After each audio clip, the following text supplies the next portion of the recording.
ನಮಸ್ಕಾರ ಕನ್ನಡಿಗರೇ, ಎಲ್ಲರಿಗೂ ನನ್ನ ಪ್ರೀತಿಯ ಯೂಟ್ಯೂಬ್ ಚಾನಲ್ PR ಯೂಟ್ಯೂಬ್ ಚಾನಲ್ಗೆ ಪ್ರೀತಿಯ ಸ್ವಾಗತ.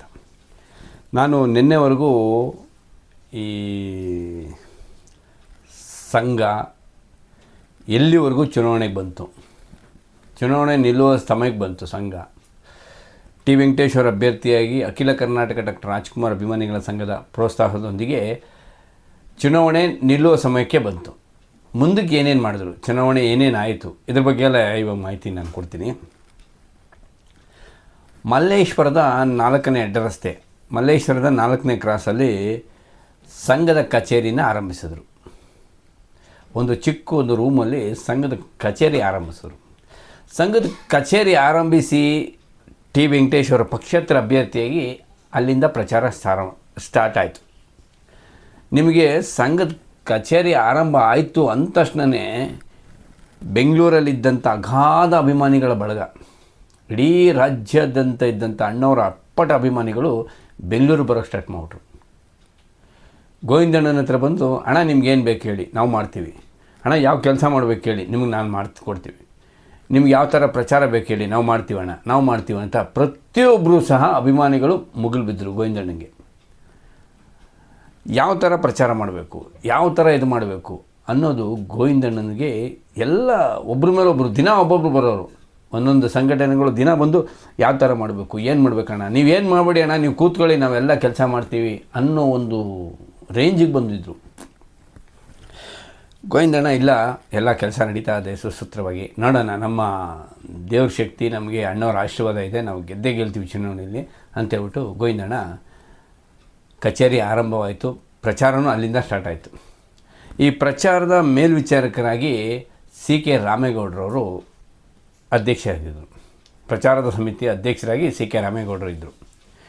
ನೋಡಿ, ದುರದೃಷ್ಟವಂತದ್ದು ಅದು.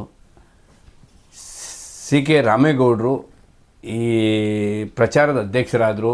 ಪ್ರಚಾರದಲ್ಲಿ ಅವರು ತೊಡಗಿದ್ರು. ಚುನಾವಣೆಯಲ್ಲಿ ಗೆಲ್ಲೇಬೇಕು ಅಂದ್ಬಿಟ್ಟು ವಿವಿಧ ರೀತಿಯಲ್ಲಿ ಪ್ರಚಾರನ ಅವರು ತಯಾರಿ ಮಾಡ್ತಾಯಿದ್ರು. ಈ ಸಮಯದಲ್ಲೇ ಊರಲ್ಲಿ ಅವ್ರ ತಂದೆಗೆ ಹಾವು ಕಚ್ಚಿ ಅವರು ತೀರೋಗ್ತಾರೆ. ಒಂದು ಕಡೆ ತನಗೆ ಜನ್ಮ ನೀಡಿದ ತಂದೆ ತೀರೋಗಿದ್ದಾರೆ, ಇನ್ನೊಂದು ಕಡೆ ಕನ್ನಡದ ತಾಯಿಗೆ ಒಂದು ಶಕ್ತಿ ತುಂಬಲು ಒಂದು ಚುನಾವಣೆಗೆ ನಿಲ್ಲಕ್ಕೆ ತಮ್ಮ ಸಹಪಾಠಿಗೆ ಸಹಾಯ ಮಾಡ್ತಾಯಿದ್ದಾರೆ. ಹೇಗೆ ನೋಡಿ, ಈ ಒಂಥರ ವಿಚಿತ್ರವಾದ ಪರಿಸ್ಥಿತಿಗೆ ಅವರು ಸಿಕ್ಕಾಕೊಂಬಿಟ್ರು. ಅವರು ಅಂದಿನ ಪ್ರಚಾರದಲ್ಲಿ ಕಾರ್ಯಕ್ರಮಗಳೆಲ್ಲ ಮುಗಿದ ನಂತರ ಅವರು ಮತ್ತೆ ಊರಿಗೋಗಿ ಅಲ್ಲಿ ತಮ್ಮ ತಂದೆಯ ಕಾರ್ಯ ಎಲ್ಲ ಮುಗಿಸಿ ಅದ ನಂತರ ಮತ್ತೆ ಅವರು ವಾಪಸ್ಸು ಸಂಘದ ಒಂದು ಚುನಾವಣೆ ಪ್ರಚಾರಕ್ಕೆ ತೋಡ್ಕೊಂಡ್ರು. ನೋಡಿ, ತನ್ನ ಮನೆಯವರು ಹಾಗೂ ತನ್ನ ಕನ್ನಡ ಹಾಗೂ ಅಣ್ಣವರು ಮೂರೂ ಒಂದೇ ದೃಷ್ಟಿಯಲ್ಲಿ ನೋಡುವಂಥವರು ಅಣ್ಣವರ ಅಭಿಮಾನಿಗಳು. ಕನ್ನಡಕ್ಕೆ ಏನೇ ತೊಂದರೆ ಆದರೂ ಮುಂದೆ ಬರ್ತಾರೆ, ಅಣ್ಣವ್ರ ವಿಷಯಕ್ಕೆ ಏನೇ ಆದರೂ ಮುಂದೆ ಬರ್ತಾರೆ, ತಮ್ಮ ಮನೆ ವಿಷಯಕ್ಕೆ ಏನೇ ಆದರೂ ಮುಂದೆ ಬರ್ತಾರೆ. ಈ ಥರ ಒಂದೇ ಒಂದು ವ್ಯಕ್ತಿ 3 ವ್ಯಕ್ತಿಗಳಿಗೆ ತೊಂದರೆ ಆದರೆ ಮುಂದೆ ಬರುವಂಥವರು ಅಣ್ಣವರ ಅಭಿಮಾನಿಗಳು ಮಾತ್ರ. ಇದಕ್ಕೆ ಸಾಕ್ಷಿ ಸಾವಿರಾರು ಜನ ಇದ್ದಾರೆ ನಮ್ಮ ಅಭಿಮಾನಿಗಳಲ್ಲಿ. ಈ ಒಂದು ಸಾಕ್ಷಿ ನಮ್ಮ ರಾಮೇಗೌಡರು ಸರ್. ಸರಿ, ಈ ಪ್ರಚಾರದ ಸಮಿತಿ ಅಧ್ಯಕ್ಷರಾದರು. ಮುಂದೆ ಅವರು ಪ್ರಚಾರನ ಯಾವ್ಯಾವ ರೀತಿಯಲ್ಲಿ ಮಾಡಬೇಕು ಅಂತೆಲ್ಲ ಈ ಸ್ಟಡಿ ಮಾಡ್ತಾ ಬಂದರು. ಮತ್ತು ಅದೇ ಥರ ಮಾರ್ಗದರ್ಶನ ಹಾಕ್ಕೊಂಡು ಯಾವ್ಯಾವ ದಿನ ಯಾರ್ಯಾರು ಪ್ರಚಾರಕ್ಕೆ ಹೋಗಬೇಕು, ಎಲ್ಲಿ, ಅವರೆಲ್ಲ ಇದು ಮಾಡ್ತಿದ್ರು. ನಿಮಗೆ ಚುನಾವಣೆ ಹೇಗೆ ಇನ್ನೊಂದು 2 ದಿನ ಇದ್ದಾಗಲೇ ಒಂದು ಬೃಹತ್ ಮೆರವಣಿಗೆ ಮಾಡ್ತಾರೆ.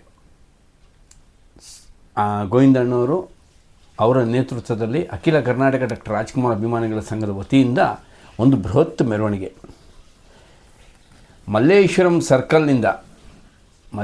ಸರ್ಕಲ್ನಿಂದ ಯಶವಂತಪುರದ ಸರ್ಕಲ್ವರೆಗೂ ಒಂದು ಬೃಹತ್ವಾದ ಮೆರವಣಿಗೆ ಸಂಪಿಗೆ ರಸ್ತೆಯಲ್ಲಿ ಮಾಡ್ತಾರೆ. ಯಾವ ಥರ ಮೆರವಣಿಗೆ ಅಂದರೆ, ನೀವು ಆ ಜನಗಳು ಹೋಗ್ತಾ ಇದ್ದರೆ ಒಂದೇ ಒಂದು ಟೂ ವೀಲರ್ ಬೇಡ ರೀ, ಒಂದೇ ಒಂದು ಸೈಕಲ್ ಸಹ ಹೋಗೋಕ್ಕಾಗಲ್ಲ, ಅಷ್ಟು ಜನ. ಮಲ್ಲೇಶ್ವರಂ ಸಂಪಿಗೆ ರಸ್ತೆ ಹೋಗ್ತಾ ಇದ್ದರೆ ಆ ಅಂಗಡಿ ಮುಂಗಟ್ಟಿನ ಜನ, ಅಲ್ಲಿದ್ದ ಅಭಿಮಾನಿ ವೃಂದದವರು ಎಲ್ಲರೂ ರೋಡಲ್ಲಿ ನಿಂತಿದ್ದರು. ಅಭಿಮಾನಿಗಳು ಮೆರವಣಿಗೆ ಹೋಗ್ತಾಯಿದ್ರೆ ಹೆಂಗಿತ್ತು ಗೊತ್ತೇನ್ರಿ, ಮುಂದುಗಡೆ ನಮ್ಮ ಅಭ್ಯರ್ಥಿ ಟಿ ವೆಂಕಟೇಶ್ ಅವರು ಹಾಗೂ ನಮ್ಮ ಅಖಿಲ ಕರ್ನಾಟಕ ಡಾಕ್ಟರ್ ರಾಜ್ಕುಮಾರ್ ಅಭಿಮಾನಿಗಳ ಸಂಘದ ಅಧ್ಯಕ್ಷರಾದ ಗೋವಿಂದಣ್ಣವರು ಅವರು ಮುಂದೆ ಇಬ್ಬರು ನಡ್ಕೊಂಡು ಹೋಗ್ತಾಯಿದ್ರು. ಹಿಂದೆ ಸಾವಿರಾರು ಅಭಿಮಾನಿಗಳು ರೀ, ಎರಡು ಕಣ್ಣು ಸಾಲದ. ಇದು ಏನಕ್ಕೆ ಹೇಳ್ತಾ ಇದ್ದೀನಿ ಅಂದರೆ, ಈ ಮೆರವಣಿಗೆನ ನಾನು ಕಣ್ಣಾರ ನೋಡಿದ್ದೀನಿ ರೀ. ನಾನು ಚಿಕ್ಕ ಹುಡುಗ ಆವಾಗ ಈ ಮೆರವಣಿಗೆನ ನಾನು ಕಣ್ಣಾರ ನೋಡಿದ್ದೀನಿ. ಅಷ್ಟೊಂದು ದೊಡ್ಡ ಮೆರವಣಿಗೆ, ಪ್ರತಿ ರಸ್ತೆಯಲ್ಲೂ ಅಭಿಮಾನಿಗಳ ಜೈಕಾರ. ಅಣ್ಣವ್ರಿಗೆ ಜೈ, ವೆಂಕಟೇಶ್ ಅವರಿಗೆ ಜಯವಾಗಲಿ, ಗೋವಿಂದಣ್ಣಂಗೆ ಜೈ.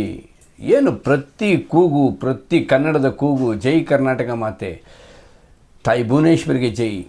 ಎಲ್ಲರಿಗೂ ಒಂದು ಅಭಿಮಾನಿಗಳಿಗೂ ಒಂದು ಆಸೆ ಇತ್ತು, ಒಬ್ಬ ಕನ್ನಡದ ವ್ಯಕ್ತಿ, ಒಬ್ಬ ಕನ್ನಡದ ಕಟ್ಟಾಳು ವಿಧಾನಸೌಧದಲ್ಲಿ ಕನ್ನಡದ ಬಗ್ಗೆ ಜೋರಾಗಿ ಗರ್ಜನೆ ಮಾಡಬೇಕು ಅನ್ನೋ ಒಂದು ಆಸಕ್ತಿಯಿಂದ, ಆಸೆಯಿಂದ ಅವರು ಅಭಿಮಾನಿಗಳಿದ್ದರು.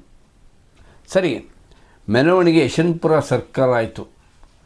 ಯಶವಂತಪುರ ಸರ್ಕಲ್ಗೆ ಹೋಗಿ ಮುಟ್ಟೋ ಅಷ್ಟರಲ್ಲಿ ರಾತ್ರಿ 10 ಗಂಟೆ ರೀ. ಒಂದೇ ಒಂದು ಜನ ಕಮ್ಮಿ ಆಗಿಲ್ಲ ಮೆರವಣಿಗೆಯಲ್ಲಿ.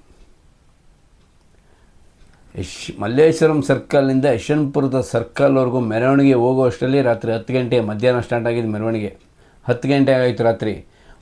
ಒಬ್ಬ ಅಭಿಮಾನಿನೂ ಸಹ ಕಮ್ಮಿ ಆಗಿಲ್ಲ, ಎಲ್ಲರಲ್ಲೂ ಜೋಶ್ ಇತ್ತು. ಮುಂದೆ ನಮ್ಮ ಗೋವಿಂದಣ್ಣ ನಡ್ಕೊಂಡು ಹೋಗ್ತಾ ಎಲ್ಲರನ್ನೂ ಜೋಶ್ ತುಂಬಿಸ್ಕೊಂಡು ಅವರೂ ಆ ಮೆರವಣಿಗೆ ಕರ್ಕೊಂಡೋಗಿದ್ದ ರೀತಿ ಇತ್ತಲ್ಲ, ಅದ್ಭುತ ರೀ. ಅವತ್ತೇನಾರ ಗೋವಿಂದಣ್ಣ ಒಂಚೂರು ತಾಳ್ಮೆ ಕಳ್ಕೊಂಡು ಮೆರವಣಿಗೆಯಲ್ಲಿ ಹೋಗ್ತಾ ಇರ್ಬೇಕಾದ್ರೆ ಏನೋ ಒಂಚೂರು ಆಗಿದ್ದರೆ, ಗಲಾಟೆಗಳಾಗ್ಬಿಟ್ಟಿದ್ರೆ, ಯಾವುದೂ ಆಗಿಲ್ಲ.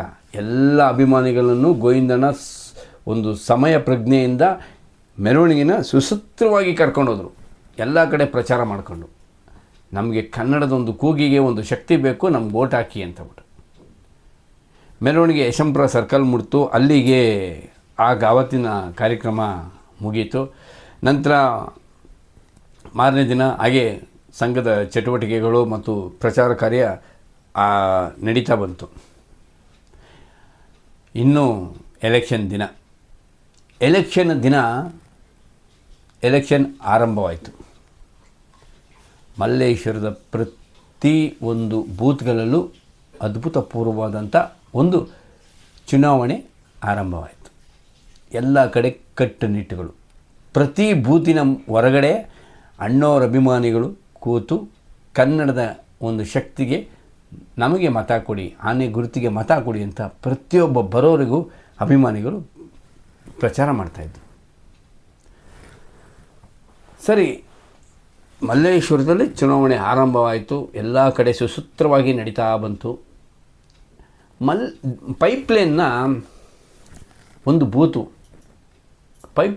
ಬೂತ್ನಲ್ಲಿ ಆಗಿನ ಜನತಾದಳದ ಅಭ್ಯರ್ಥಿಯಾದಂಥ ರಘುಪತಿಯವರು